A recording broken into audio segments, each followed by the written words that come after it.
गणेशाय नमः। श्री सरस्वती नमः। सच्चिदानंद रूपाय विश्वोत्पत्त्यादिहेतवे तापत्रय विनाशाय श्रीकृष्णाय नमः। यं प्रव्रजन्तमनुपेतमपेतकृत्यं द्वैपायनो विरहकातराजिहा पुत्रेति तन्मयतया तरवोऽग्निरेव तं सर्वभूतहृदयं ननिमानतोषु।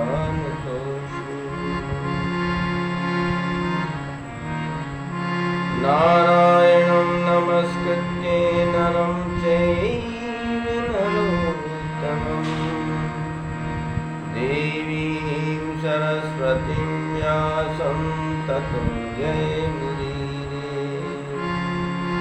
वागीशायस्य वदने लक्ष्मीर्यस्य च वक्षसि यस्यास्ते हृदये संवित्तं नृसिंहमहं नमे।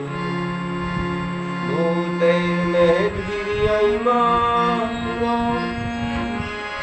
विधुर्निर्मायसे ते यदमुषुपुरुषः भुङ्क्ते गुणान् षोडश षोडशात्मकः सोऽलङ्कृशिष्ट भगवान् वचंसि मे। बोलिए बांके बिहारी लाल की जय। श्री वृंदावन धाम की जय। श्रीमद्भागवत महापुराण की जय। राधा रानी की जय। अकारण करुणावर्णालय परमाराध्य ब्रजेंद्र नंदन श्री कृष्णचंद्र भगवान, उनकी प्रत्यक्ष भांगमयी मूर्ति श्रीमद् भागवत महापुराण। आइए हम लोग पुनः श्रीमद् भागवत के सत्संग में प्रवेश करें। श्री ठाकुर जी को नित्य दैनिक श्रीमद् भागवत श्रवण कराएं, क्योंकि भागवत रामायण आदि के सच्चे श्रोता तो श्री प्रभु ही है, भगवान ही है। क्योंकि श्रीमद् भागवत में भक्तों की चरित्र है, भक्तों की कथा है। तो भक्तों की कथा तो भगवान ही श्रवण करते हैं। भागवत का अर्थ ही होता जो भक्त हो, भगवान का जो भक्त हो उसको भागवत कहते हैं। तो भागवत में भागवतों की कथा है, भक्तों की कथा है, इसलिए सच्चे सबसे बड़े इसके श्रोता प्रभु ही हैं। इसलिए हम उनको श्रीमद् भागवत श्रवण कराएं। कथा प्रसंग चल रहा था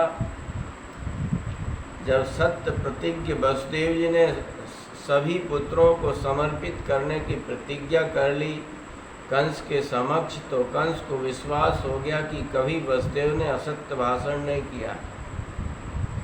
वसुदेव जी सत्यवादी है, सत्यवादी के लिए क्या त्यागने योग्य कार्य नहीं है जो वह त्याग न सके।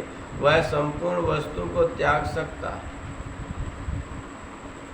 और प्रथम पुत्र कीर्तिमान हुआ, उन्होंने कीर्तिमान को गोद में बिठाकर खिलाए और कंस को समर्पित कर दिया। लो महाराज, मैंने प्रतिज्ञा की थी देवकी के सभी पुत्रों को समर्पित करने के लिए। गोद में लिया कंस ने और देखने लगा ये तो नन्हा सा बालक है, मुझे क्या मारेगा। अरे वसुदेव जी, आप तो सचमुच सत्य प्रतिज्ञ हैं और मेरी मृत्यु तो 8वें पुत्र से है, यह तो पहला है, इसलिए इसको वापस ले जाओ। वसुदेव जी ने वापस ले लिया उस पुत्र को, पर विश्वास नहीं किया, क्योंकि कंस अभी प्रसन्न है, थोड़ी देर के पश्चात वह अप्रसन्न भी हो जाएगा, क्योंकि दुष्ट का कभी विश्वास नहीं किया जाता कि कब वह प्रसन्न हो जाए और कब नाराज हो जाए। उसी समय देवताओं ने नारद जी को भेजा। ये आकाशवाणी भी देवताओं ने की, नारद जी को भी देवताओं ने भेजा। नारद जी आए और नारद जी ने कंस से कहा कि कंस देखो, जितने यदुवंशी हैं सब देवता, विष्णुवंशी यदुवंशी सब देवता हैं और निशाचरों को मारने के लिए प्रयत्नरत हैं, प्रयास कर रहे हैं, और तुम्हारे वध के लिए भी ये सब प्रयासरत हैं देवता लोग। वह कालनेमी था पूर्व जन्म का कालनेमी दैत्य था, विष्णु के द्वारा उसका वध कर दिया गया। देवासुर संग्राम में जब अमृत निकला तो अमृत को भगवान ने देवताओं को पिला दिया। उसी समय महायुद्ध होता और उस महायुद्ध में कालनेमी को चक्र सुदर्शन से मार दिया भगवान। वही कालनेमी इस जन्म में कंस बनता है, उसको पूर्व जन्म की स्मृति थी, इसलिए वह देवताओं के अंश जो वृष्णिवंशी है, यदुवंशी, उनसे विरोध करने लगा, विरोध करने लगा। और भगवान का यह वचन है कि जब कोई मेरे भक्त का विरोध करता है, अपराध करता है, उनको तकलीफ देता है, तो मैं उस दुष्ट को जल्दी ही वध कर देता हूँ। इसलिए तो देवताओं ने नारद को भेजा कि जब तक ये भक्तों को तकलीफ नहीं देगा, दुख नहीं देगा, तब तक भगवान का अवतार शीघ्र नहीं होगा। इसलिए देवताओं ने ऐसा, नारद जी तो भगवान के मन है, जैसा भगवान ने संकल्प किया वैसा नारद जी ने किया। भगवान के संकल्प से ही नारद जी का प्रादुर्भाव हुआ। कंस ने कहा कि वह तो पहला पुत्र था, मुझे 8वें पुत्र की खोज है, 8वें पुत्र से मेरी मृत्यु होगी। नारद जी ने एक 8 पंखड़ी वाला कमल का पुष्प लाया और बताया कि राजन, इसमें पहला कौन है, 8वां कौन है, बताओ। हरेक को 8वां, हरेक को पहला सिद्ध कर दिया नारद जी ने और कहकर के चले गए।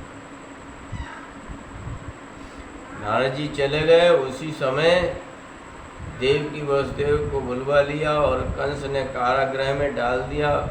जो प्रथम पुत्र था उसको वध कर दिया। प्रत्येक वर्ष में एक पुत्र होता और वह सभी पुत्रों को नष्ट करते गया, इसलिए 6 पुत्रों को नष्ट कर दिया उसने। प्रलम्ब, चाणूर, मुष्टिक आदि जितने भी दैत्य सबका सहयोग करके यदुवंशियों को नष्ट करने लगा। उसके डर से यदुवंशी, विष्णुवंशी सब वहाँ से छोड़ करके मथुरा को छोड़ करके अन्यत्र निवास करने लगे। कुछ उसकी आज्ञा पालन करने लगे, कुछ अनुयायी हो गए। इस तरह से सारी पृथ्वी में त्राही त्राही मच गई। कंस ने बहुत बड़ा अत्याचार किया। अपना जो पिता था उग्रसेन, उसको ही राजगद्दी से उतार करके कंस ने कारागृह में डाल दिया। बड़ा अत्याचार करने लगा कंस। 6 पुत्रों को मार दिया। सब 7वीं बार साक्षात अनंत शेष देवकी के गर्भ में आए। देवकी के गर्भ में आए तो भगवान श्री कृष्ण ने माया को आदेश दिया कि माया तुम जाओ और देवकी के गर्भ से उस अंश को रोहिणी के गर्भ में प्रविष्ट करा दो। जो रोहिणी इस समय ब्रज में नंद बाबा के यहाँ विराजमान है, वो वसुदेव की दूसरी पत्नी है। बोले महाराज मुझे क्या मिलेगा? बोले तुम्हारे संसार में, पृथ्वी में अनेक मंदिर बनेंगे, नारायणी, भद्र, ईशानी, दुर्गा आदि तुम्हारे अनेक नाम होंगे। लोग अनेक प्रकार के पुष्पादि के उपहार आदि से तुम्हारा पूजन करेंगे, तुम उनकी मनोकामना पूर्ण करोगी। जब भगवान ने माया को ऐसा आदेश दिया तो माया ने ये सब कार्य कर दिया, और जो देवकी के गर्भ में बालक आया था उसको माया ने रोहिणी के उदर में स्थापित कर दिया। इसलिए तो उनका नाम संकर्षण पड़ा। सम्यक प्रकार से प्रकारेण कर्षति संकर्षण, जिसको अच्छी तरह से आकर्षित कर दिया गया है, मतलब एक स्थान से दूसरे स्थान में ले जाया गया, वही तो संकर्षण, खींच दिया गया। प्रभु कृपा से माया ने ऐसा कर दिया। भगवान भी अपने संपूर्ण अंशों के द्वारा वसुदेव के मन में आए, और वसुदेव के मन से फिर देवकी के उदर में आते हैं भगवान। यह मानसी दीक्षा है। जैसे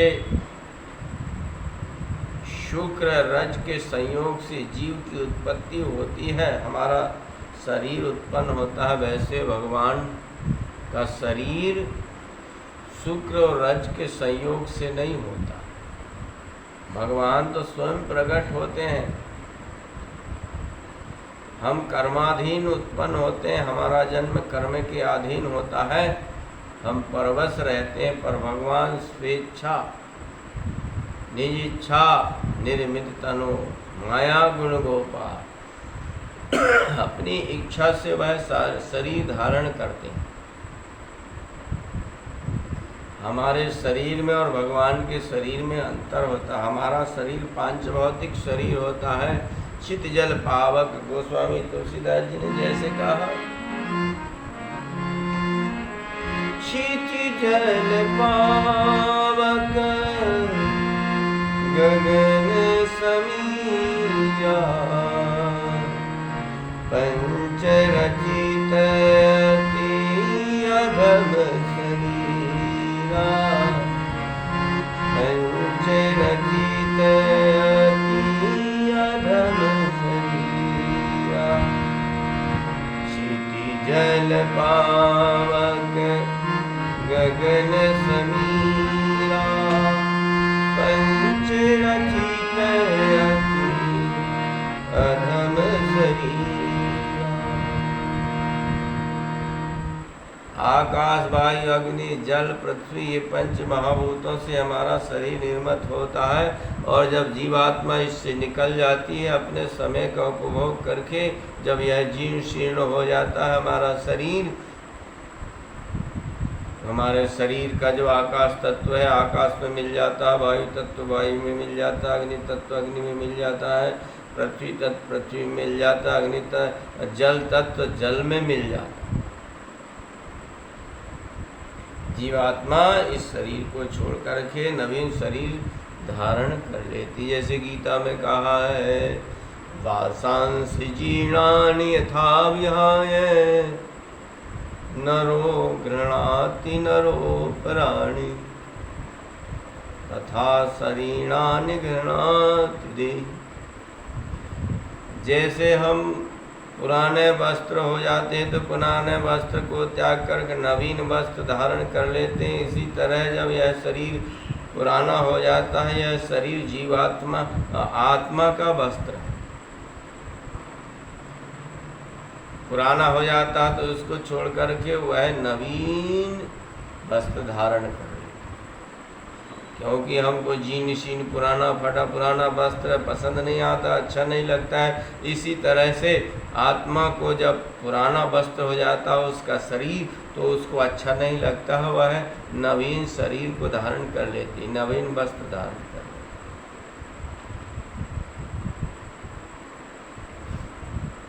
भगवान देवकी के उदर में जैसे आए वैसे ही देवकी प्रकाशमान हो गई। प्रकाशित हो गई। कंस के कारागृह में भी ऐसे ही लग रही थी मानो तो अग्नि की शिखा हो, अग्नि की शिखा को किसी ने अवरुद्ध कर दिया हो। इसी तरह से वह प्रकाशमान हुई। जैसे कंस ने देवकी को देखा, कंस विचार करने लगा कि मेरे प्राण को हरण करने वाला देवकी के उदर में आ गया है शायद, क्योंकि इससे पूर्व यह इतनी प्रकाशमान, इतनी प्रसन्न नहीं थी। जिसके उदर में सारा विश्व है, आज वही परमात्मा देवकी के उदर में। कंस ने विचार किया क्या करूं, इसको मार दूं। सोचने लगा कि इसको मारूंगी तो इसको मारूंगा तो सब लोग मेरी निंदा करेंगे। वीर पुरुष जो है अबला के ऊपर हाथ नहीं उठाते।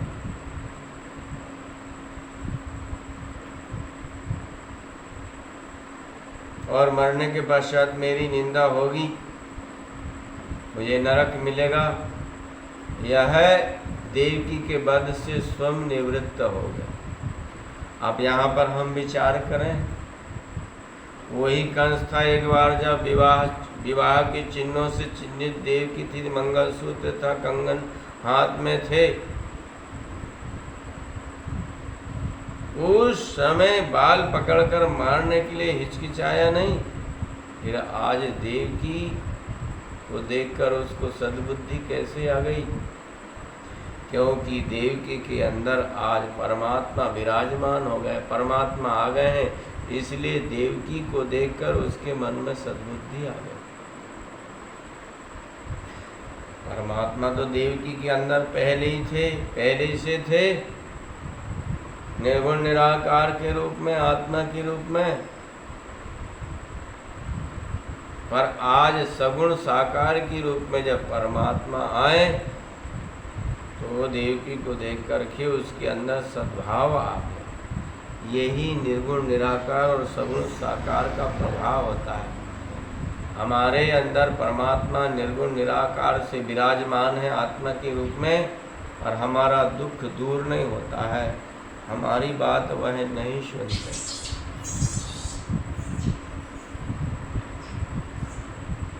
निर्गुण निराकार तो ऐसे ही है जैसे पानी पानी कहने से पानी की प्यास बुझती नहीं है। जब तक हम पानी नहीं पिएंगे तब तक प्यास नहीं बुझी।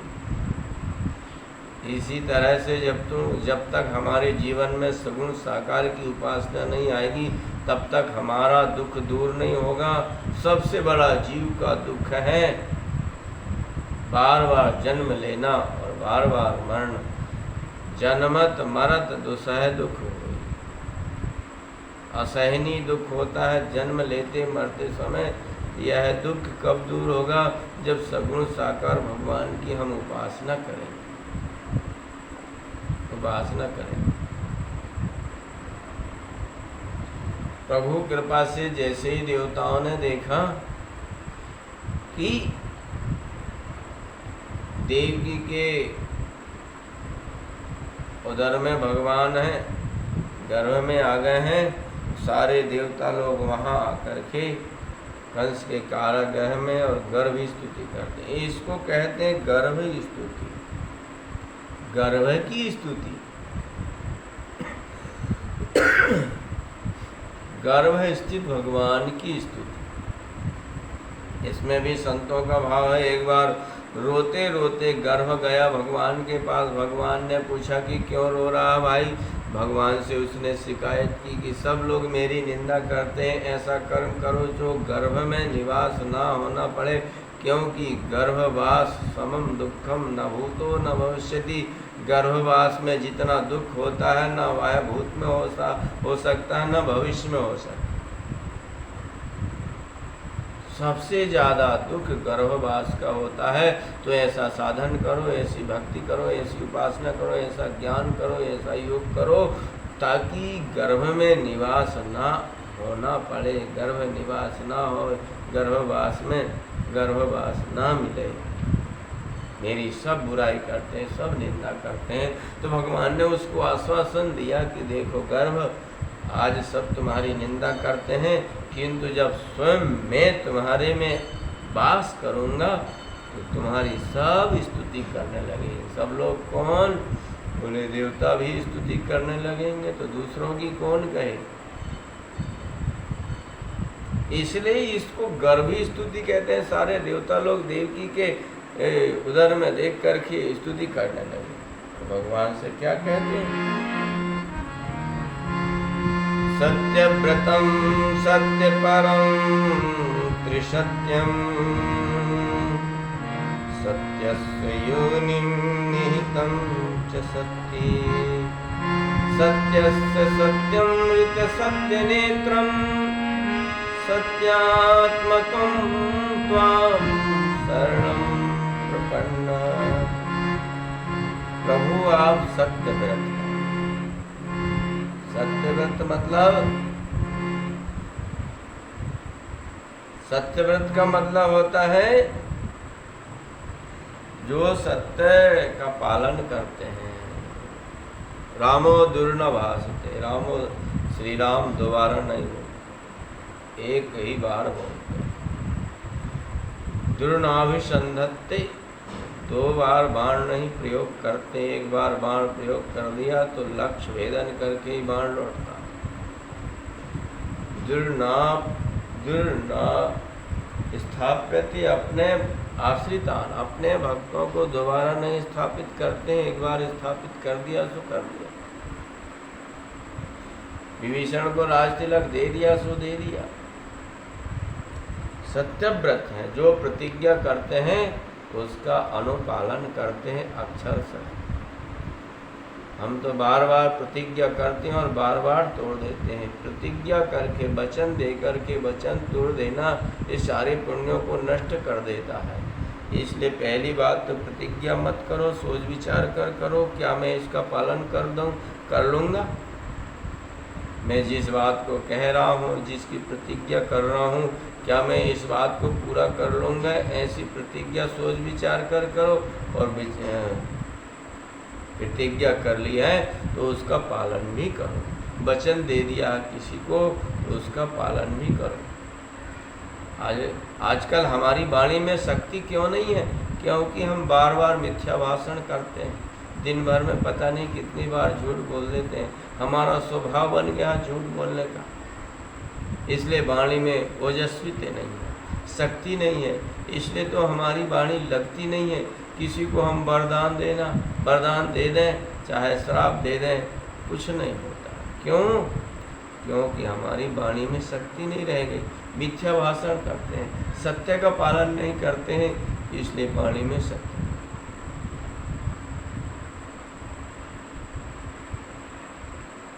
वाणी में शक्ति किसकी आती है? जो कभी मिथ्या बोलता नहीं है, कभी झूठ नहीं बोलता है, सत्य का पालन करता है, उसकी वाणी में शक्ति आती है। उसके वरदान, जो भी जिसको भी वरदान दे देगा वह सफल हो जाएगा। उसको अर्थ धर्म काम मोक्ष की प्राप्ति हो जाएगी।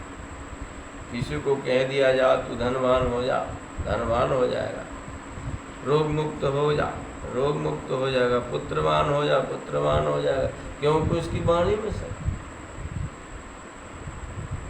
यदि उसने श्राप दे दिया जा तेरा नाश हो जाए तो नाश भी हो जाएगा, क्योंकि वाणी में शक्ति है। इसलिए कभी मिथ्या भाषण मत करो, झूठ मत बोलो।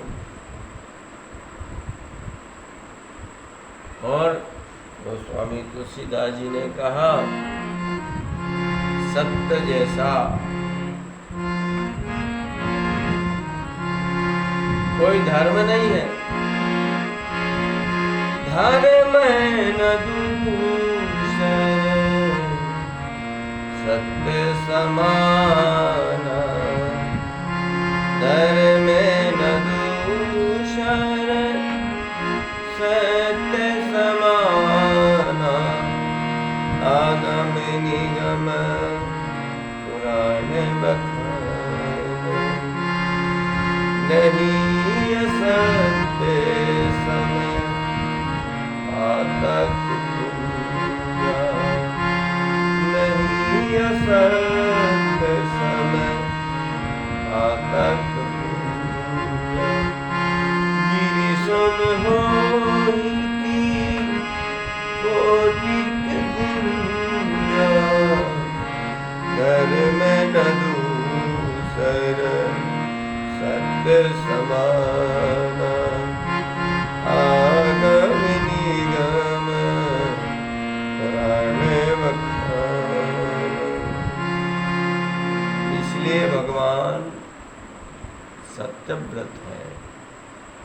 प्रतिज्ञा करते हैं उसका पालन करते हैं। मानो तो सबसे पहले सत्य सत्य कह करके भगवान की देवताओं ने इसलिए स्तुति की कि महाराज आपने हमारा दुख दूर करने के लिए प्रतिज्ञा की है, कहीं उस प्रतिज्ञा को भूल मत जाना, इसलिए सत्य सत्य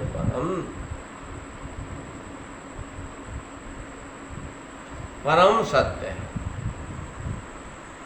इस असार संसार में कुछ सत्य है तो केवल परमात्मा ही सत्य है। इस नाशवान शरीर में कुछ सत्य है तो परमात्मा ही सार तत्व है, सत्य है, कुछ भी सत्य नहीं। संसार सत्य नहीं है, ईश्वर सत्य है।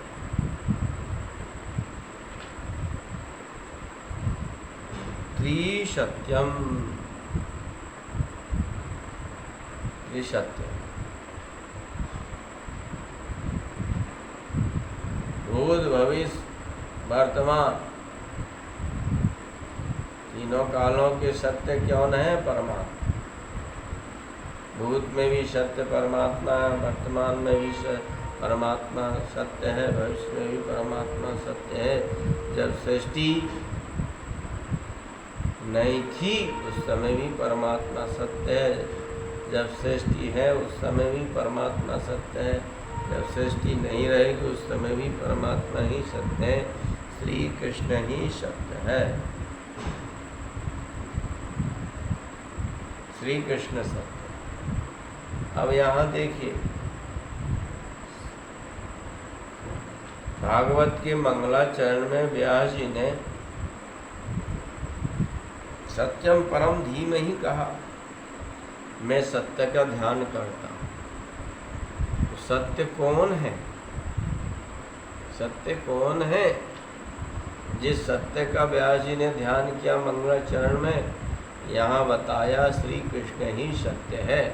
सत्यव्रतम सत्य परम कहकर देवताओं ने श्री कृष्ण की स्तुति की, इसका मतलब श्री कृष्ण ही सत्य है। और लास्ट में श्रीमद् भागवत को सत्य कहा। श्रीमद् भागवत को लास्ट में सत्य कहा। इसका मतलब क्या है? श्री कृष्ण और भागवत में अभेद है, कोई भेद नहीं। जो स्वभाव प्रभाव श्री कृष्ण में वही स्वभाव प्रभाव श्रीमद् भागवत में। श्री कृष्ण में और भागवत में कोई भेद नहीं है, क्योंकि भगवान और भगवान की लीला में कोई भेद नहीं होता। एतत् चतुष्टयम नित्यम, भगवान का रूप, भगवान का नाम, भगवान की लीला, नाम रूप लीला धाम ये नित्य होते हैं। भगवान में और भगवान की लीला में, उनके चरित्र में कोई भेद नहीं होता है। इसलिए श्रीमद् भागवत को सत्य कहा, श्री कृष्ण को सत्य कहा, और भागवत के मंगलाचरण में सत्यम परम धीमहि कह करके व्यास जी ने मंगलाचरण। श्री कृष्ण ही सत्य है, श्री कृष्ण ही सत्य। सत्यस्य योनि, पंच महाभूत के भगवान कारण है, इनकी उत्पत्ति भगवान से ही होती है, निमित्त है। मूर्त अमूर्त, आकाश वायु अमूर्त तत्व है, इनको हम देख नहीं सकते, मूर्तिमान नहीं है। अग्नि, जल और पृथ्वी ये मूर्त तत्व है। दो तत्व अमूर्त हैं, तीन तत्व मूर्त है, दृष्टिगोचर होता है, हो जाते हैं। दो तत्व दृष्टिगोचर नहीं होते हैं। आकाश का हम अनुभव कर सकते हैं, वायु का हम अनुभव कर सकते हैं, देख नहीं सकते। यद्यपि वायु सर्वत्र व्याप्त है, और आज तक किसी ने वायु को नहीं देखा। वायु का कार्य दिखता है, वायु के कारण ही सब कुछ है, और जिसके कारण सब कुछ है वह दिखता नहीं है। वह दिखता नहीं। आजकल जो है सेवक दिखते हैं, सेवा नहीं दिखती। सेवक बहुत घूमते फिरते दिखेंगे पर उनकी सेवा नहीं दिखेगी। और वायु की सेवा दिखती है, वायु नहीं दिखते, सेवक नहीं दिखते। सत्य की योनि है परमात्मा श्री कृष्ण और निहितम च सत्य, निहितम च सत्य। इस सत्य स्वरूप असार स्वरूप सत्य में निहित है, इनमें निहित है परमात्मा। पंचभाव महाभूतों की रचना करके उसमें स्वयं प्रविष्ट हुए, मूर्त अमूर्त स्वयं बने भगवान। सत्यस्य सत्यम, इस जगत के सत्य स्वरूप है परमात्मा। और रित सत्य नेत्र, मधुर वाणी और प्रिय वाणी, इसके प्रवर्तक हैं भगवान श्री कृष्ण। सत्य सत्य कहकर श्री कृष्ण की स्तुति की। देखिए श्रीमद् भागवत में जो स्तुति प्रकरण है ये बहुत महत्वपूर्ण प्रकरण है। सारा इसमें ज्ञान भक्ति योग शास्त्र की व्याख्या की गई है। यदि हम श्रीमद् भागवत की कथा से स्तुति प्रकरण निकाल लें तो भागवत का तत्व ही निकल जाए। इसलिए कथा में स्तुति प्रकरण जरूर कहना चाहिए, क्योंकि स्तुति प्रकरण के बिना भागवत की कथा अधूरी है। और स्तुति प्रकरण श्रीमद् भागवत की इतनी बड़ी महिमा क्यों है? क्योंकि इसमें जो वस्तु परोसी गई है, जो वस्तु उसमें है, उसको हम वर्णन करेंगे तभी भागवत की इतनी महिमा। ना तो आज कल भागवत के गंभीर तत्वों को कोई कहने में सक्षम है, ना तो कोई सुनने में सक्षम है। भागवत की कथा जो है संगीत के माध्यम से होती है और संगीत में बहुत सारा समय व्यर्थ चला जाता है। इसलिए भागवत का जो गंभीर प्रसंग है, स्तुति आदि प्रकरण, यह है साप्ताहिक कथा में वर्णन नहीं किया जा सकता। उसको दैनिक सत्संग कथा में वर्णन किया जा सकता है, सुना जा सकता है। अब दूसरा श्लोक देखिए, संसार को एक वृक्ष के रूप में बताया। श्री सुखदेव जी महाराज ने कहा, देवताओं ने स्तुति की, प्रभु एकायनो द्विफलस्त्रिमूलः चतुरस पंचविधः षडात्मा सप्तत्वगष्टविटको नवाक्षो दशच्छदीदिखगो यादिवीक्षा। बहुत अच्छी बात। आध्यात्म को समझने के लिए आध्यात्म कितना गंभीर है, हमारे जीवन के लिए कितना उपयोगी है, कितना बड़ा ज्ञान है। यह संसार क्या है? एक वृक्ष के समान। आपने देखा वृक्ष में एक सबसे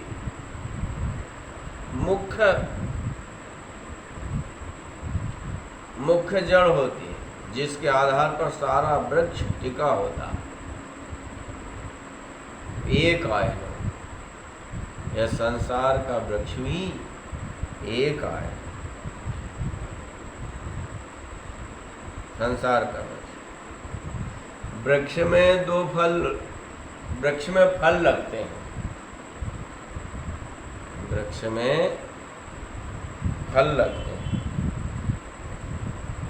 संसार रूपी वृक्ष में फल क्या है? बोले फल है, दो फल है, केवल दो फल लगते हैं संसार के वृक्ष में। फल जिसको खाया जाता है, जिसको उपभोग किया जाता है। तो फल क्या है? बोले सुख और दुख ही इसके दो फल हैं। हम संसार में आते हैं तो सुख को भोगते हैं या दुख को भोगते हैं। हमारे जीवन में सुख आता है या दुख आता है। आपको पता है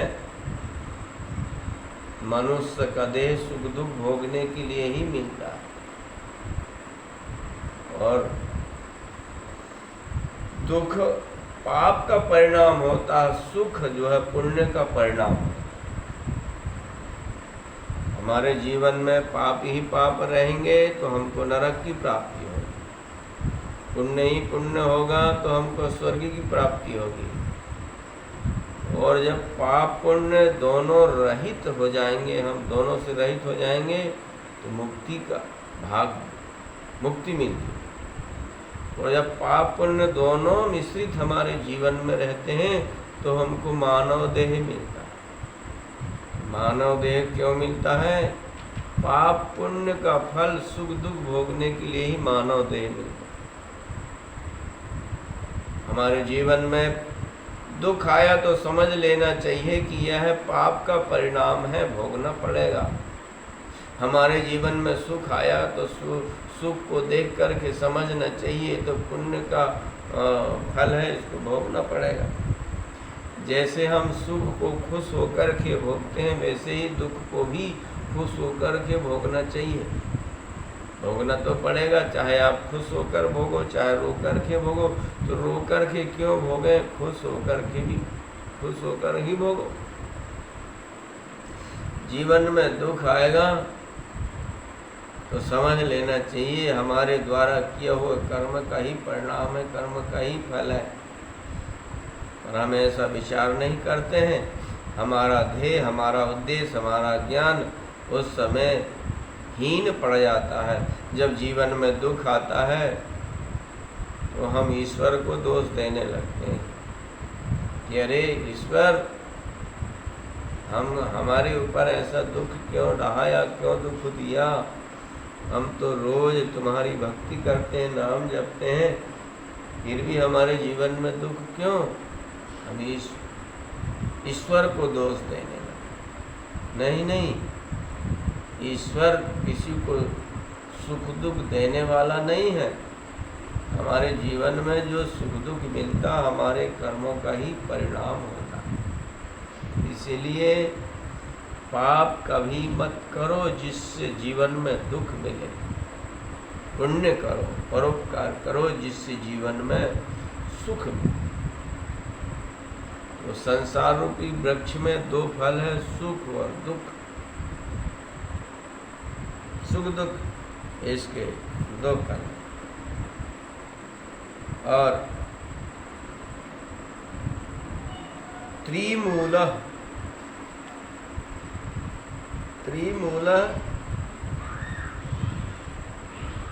जो मूल है, इसके जड़ है, तीन है। आपको पता है संसार रूपी वृक्ष किस मूल पर टिका हुआ है? सत रज तम। हमारा शरीर भी त्रिगुणात्मक है, तीनों गुणों से युक्त है। सत रज तम, तीनों गुणों से। हमारा दिन भर का, रात भर का जो 24 घंटा का समय है, इस सत रज तम से युक्त होता है।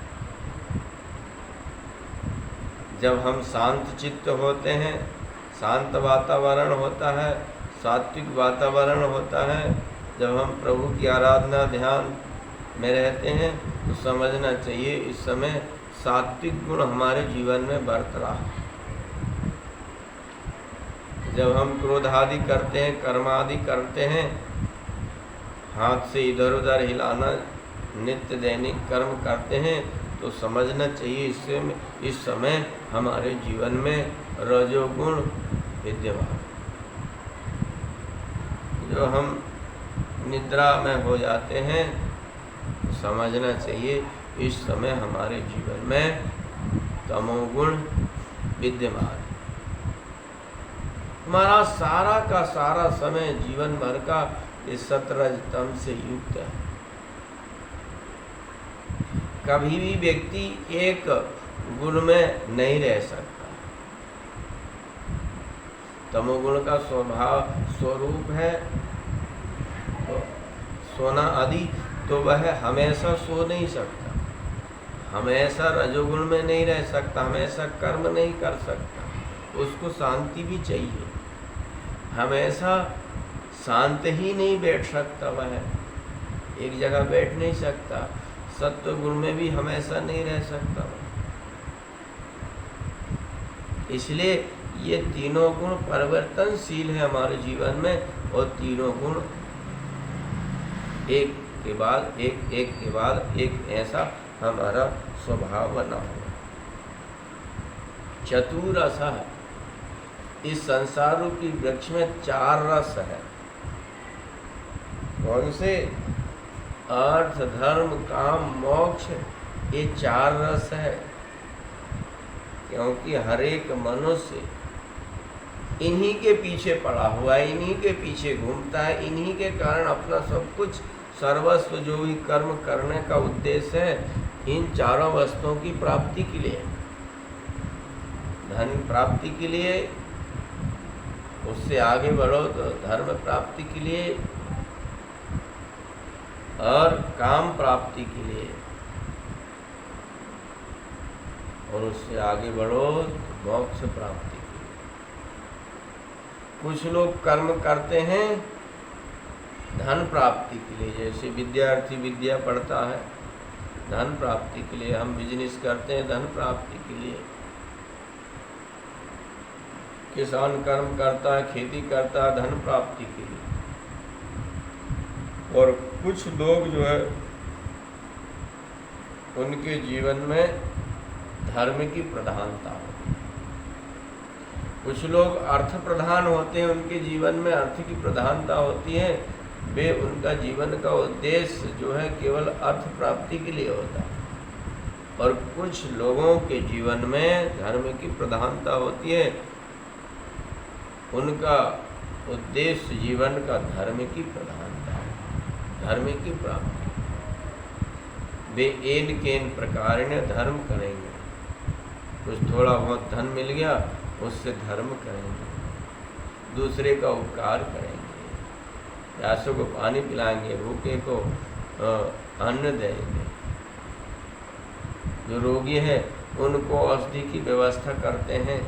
इस तरह से उनके जीवन में धर्म की ही प्रधानता होती है। कुछ विषयी जीवों के जीवन में काम की प्रधानता होती है। बस उनका उद्देश्य केवल उपभोग करना, कामनाओं में फंसे रहना, पत्नी के साथ रहना, विषय वार्ताओं को ही करना जीवन भर, दिन में रात में जहाँ भी मिलेंगे, जहाँ भी बैठेंगे, उनके बस जीवन में विषयों की वार्ता करना ही उनका उद्देश्य रह जाता है।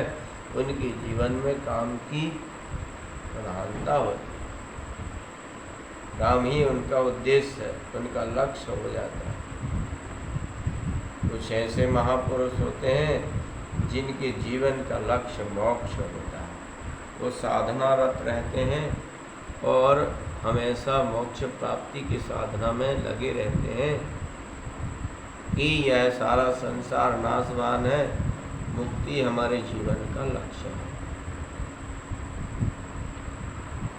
तो प्रभु कृपा से इस संसार रूपी वृक्ष के 4 रस हैं, अर्थ, धर्म, काम, मोक्ष। अब देखिए, संसार में धर्म और मोक्ष की प्राप्ति के लिए बहुत लोग कम चलते हैं।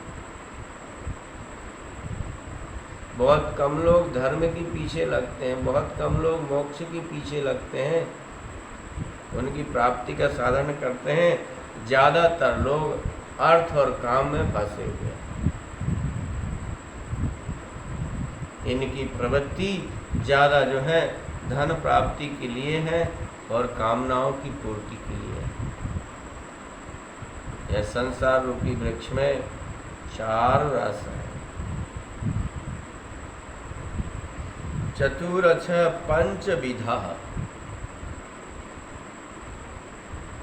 इस संसार रूपी वृक्ष को 5 प्रकार से जाना जाता है, समझा जाता है, उसका अनुभव किया जाता है 5 प्रकार से।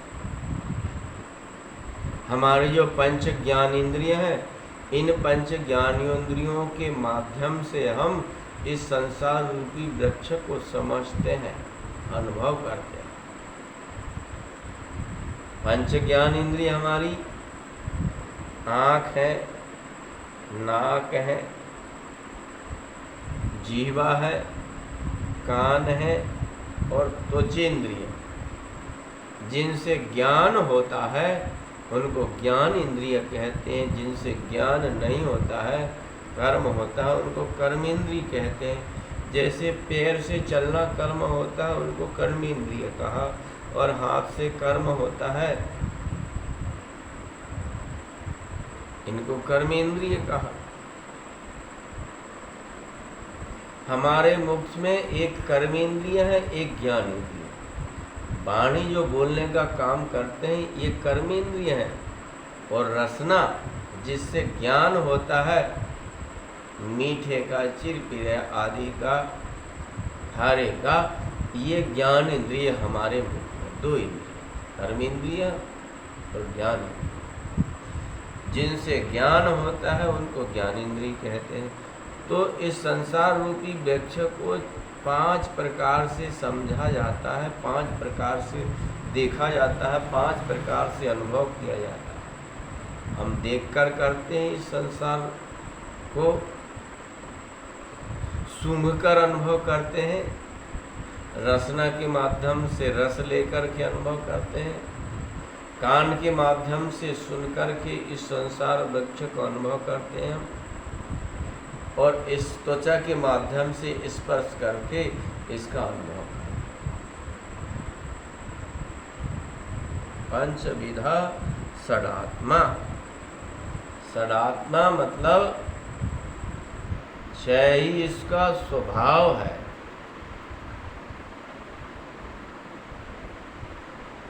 इसका स्वभाव है जन्म मृत्यु क्षुधा पिपासा राग द्वेष आदि ये षडूर्मी है, ये इसका स्वभाव है। जन्म होगा, मरण होगा, बीज से वृक्ष और वृक्ष से बीज, ये परंपरा इसकी चलती है। जन्म मृत्यु, मृत्यु के पश्चात फिर जन्म, जन्म के पश्चात फिर मृत्यु,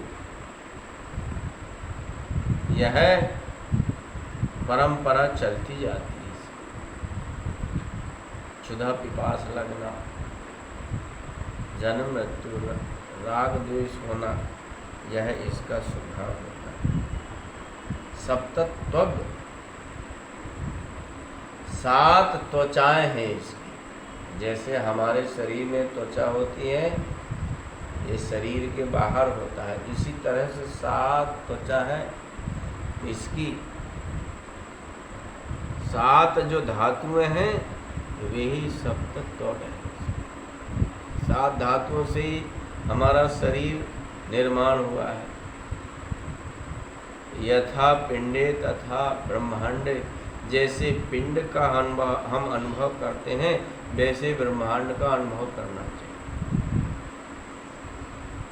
हमारा शरीर 7 धातुओं से बना हुआ है।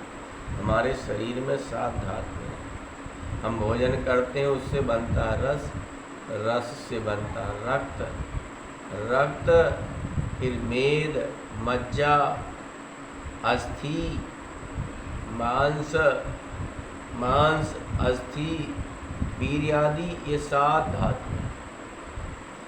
ये धातुएं ना हो, आप देखेंगे हमारे शरीर में जो रोग होते हैं, उन रोगों की वजह क्या है?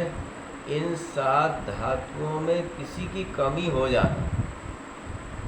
किसी एक धातु की कमी हो गई तो रोग उत्पन्न हो जाते हैं। यदि हम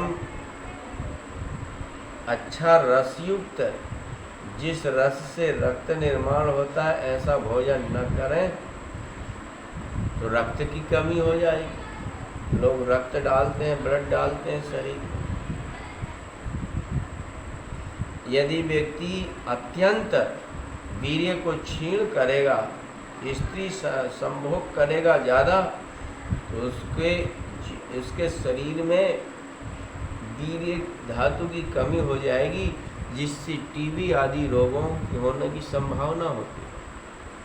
तो हमारे शरीर में रोग क्यों होते हैं? यदि हमारे शरीर में 7 धातुओं में विकृति आ गई, विकार उत्पन्न हो गए, तो रोग उत्पन्न हो जाएंगे। और इन 7 धातु में किसी धातु की कमी हो गई तो रोग उत्पन्न हो जाएंगे। और कफ, पित्त, वात, इन तीनों में विकृति आने से ही हमारे शरीर में रोग उत्पन्न होते हैं। हमारी जो तासीरें होती है, वात प्रधान तासीर होती है, किसी की पित्त प्रधान तासीर होती है, किसी की जो है कफ प्रधान तासीर होती है। तो इनमें जब संतुलित रहता है, तीनों जब संतुलित रहते हैं, कफ, पित्त और वात, तो हमारा शरीर स्वस्थ रहता है। और जब कफ, पित्त, वात में विकार उत्पन्न हो जाते हैं, विकृति आ जाती है, तब रोग उत्पन्न होते हैं हमारे शरीर। तो यह है सप्तत्व, 7 त्वग है इसके। और अष्ट बिटपा, छोटे छोटे बिटप जो डालियां हैं, ये 8 डालियां हैं इसकी। अष्टधा प्रकृति जो है, यही 8 डालियां, जिससे यह वृक्ष विशालता को प्राप्त होता है। नीचे एक बड़ा थामा होता है पेड़ का, फिर जो है अनेक डालियां उसकी बिखरी रहती है, जिससे वृक्ष फैलता है। तो यह संसार रूपी वृक्ष जो है 8 प्रकृति से फैला हुआ है।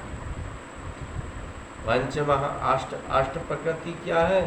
भूमि, रापो, नलो, वायु, खम, मनो, बुद्धि, अहंकार में भिन्ना प्रकृति अष्टधा। श्री कृष्ण ने गीता में कहा है 8 प्रकृति। पंच महाभूत, आकाश, वायु, जल, अग्नि, पृथ्वी, ये 5 महाभूत, मन, बुद्धि और अहंकार, ये 3, ये 8 प्रकृति है। यही संसार रूपी वृक्ष की बीटअप है, और इससे वृक्ष फैला होता है, फैला हुआ। नवाक्ष, इस संसार रूपी वृक्ष में 9 अक्ष मतलब खोलर है, गड्ढे हैं। ये हमारे शरीर में जो इंद्रियां हैं, इसके जो छेद हैं, वे ही नवाक्ष हैं। आप देखेंगे 2 कान, 2 नेत्र, 2 नाक, 1 मुंह और वायु उपस्थ, ये 9 छेद हैं हमारे शरीर में। यही इसके अक्ष हैं संसार रूपी वृक्ष के। और 10 छदी खगो आदि वृक्ष है। 10 छदी मतलब 10 प्रकार के प्राण ही इसके आवरण के रूप में इस संसार रूपी वृक्ष के आच्छादन। प्राण, अपान, उदान, व्यान, समान आदि जो देवदत्त, धनंजय, कृकल आदि जो 10 प्राण हैं, यही इस शरीर के इस आदि वृक्ष के छदी मतलब होता है आच्छादित कर लिया है, आच्छादन कर लिया गया। और इस वृक्ष में 2 पक्षी हैं। कौन कौन से 2 पक्षी हैं? बोले जीव और परमात्मा ही 2 पक्षी हैं। अब आप देखेंगे 2 पक्षी हैं, तो ये फल खाते हैं। ब्रह्म जो होता है वह दृष्टा है, ये भोक्ता नहीं है। जीव रूपी पक्षी है, सुख दुख रूपी फल को खाता है। इस प्रकार से आदि वृक्ष है, सनातन वृक्ष है, परमात्मा से उत्पन्न यह संसार रूपी वृक्ष है। यथा ब्रह्मांडे तथा पिंडे, जैसे ब्रह्मांड में हम अनुभव करते हैं वैसे हमारे पिंड में, हमारे शरीर में हम अनुभव करें। तो इस तरह से देवताओं ने श्री कृष्ण की आदि वृक्ष के रूप में जो है स्तुति की है। और आगे भी जो प्रसंग होगा देवताओं की स्तुति का, वो हम लोग कल के सत्संग में भगवान श्री ठाकुर जी को श्रवण कराएंगे। बोलिए भागवत महापुराण की जय, श्री कृष्णचंद्र भगवान की जय, बाके बिहारी लाल की। राधे राधे गोविंद गोविंद राधे, राधे राधे गोविंद गोविंद राधे, राधे राधे गोविंद गोविंद राधे, राधे राधे गोविंद गोविंद राधे, राधे राधे गोविंद गोविंद राधे। बोलिए बाके बिहारी लाल की।